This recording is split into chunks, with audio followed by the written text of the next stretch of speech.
نحمده ونستعينه ونستغفره ونؤمن به ونتوكل عليه ونعوذ بالله من شرور أنفسنا ومن سيئات أعمالنا من يهده الله فلا مضل له ومن يضلله فلا هادي له أشهد أن لا إله إلا الله وحده لا شريك له ولا نديد له وأشهد أن سيدنا ونبينا وسندنا ومولانا محمدا عبده ورسوله المجيد صلى الله عليه وعلى آله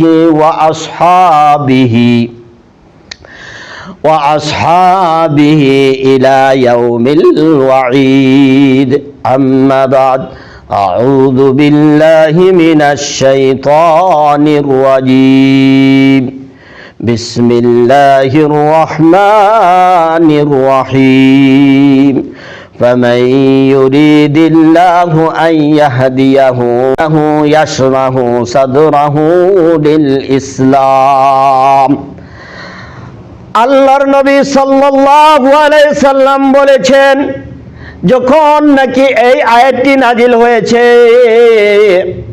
হযরত আব্দুল্লাহ ইবনে মাসউদকে বলেছেন যে আমার সাহাবাদেরকে ডাক দাও। আল্লাহর নবী তাড়াতাড়ি মেম্বরের মধ্যে বসে গেলেন। মসজিদে নববীর মেম্বরে বসে আল্লাহর নবী সাহাবাদেরকে বললেন যে আমার উপরে এক কোরআনের আয়াত একটি নাজিল হয়েছে। সাহাবাদেরকে ডেকে বললেন, ও আমার সাহাবারা, আমার উপরে কোরআনের আয়াত নাজিল হয়েছে, আমি ওইটা তোমাদেরকে শোনানো ফরজ। যে কি আয়াত নাজিল হয়েছে? আল্লাহ তাআলা বলেছে, আমি যাকে নাকি চাই হিদায়াত দেওয়ার জন্য তার সিনাকে আমি খুলে দেই। আল্লাহ তাআলা যাকে হিদায়াত দেওয়ার জন্য ইরাদা করে আল্লাহ তাআলা তার সিনাকে খুলে দেয়। সাহাবারা জিজ্ঞাসা করলেন, ইয়া রাসূলুল্লাহ, আল্লাহ তাআলা সিনা কেমন হিসাবে খুলে? আল্লাহর নবী বলল, আয় আমার সাহাবারা রে, আল্লাহ তাআলা এই সিনার মাধ্যমে নূর ঢালিয়া দেয়। যখন নাকি আল্লাহ তাআলা ওই সিনার মাধ্যমে নূর ঢালে, তখন বান্দার সিনা কুশাদা হইয়া যায়। এক ব্যক্তি হাতির উপরে সওয়ার করে এক গরিবের ঘরে যায়। গরিবকে বলল যে, হাই গরিব, যে আমি তোমার সঙ্গে দোস্তি করতে চাই। গরিবে বলল, কিভাবে? তুমি অত বড় হাতির উপরে সওয়ার করে আসছো, আমি একটা গরিব লোক ঝুপড়ির তলে থাকি। যখন আমার ঝুপড়ির মাধ্যমে ঢুকে যাবে, আমার ঝুপড়ি ভেঙে যাবে, ইহা তককে আমিও ধ্বংস হয়ে যাব।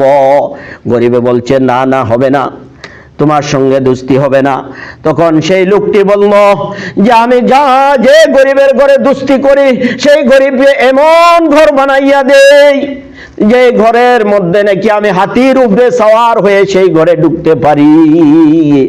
তো আমার আল্লাহ যে ঘরের মাধ্যমে ঢুকে যায়, যে দিলের মাধ্যমে, যে দিলকে কবুল করে নেয়, সেই দিলকে আল্লাহ পাকে এমন হিসাবে বলন্দি করে দেয়।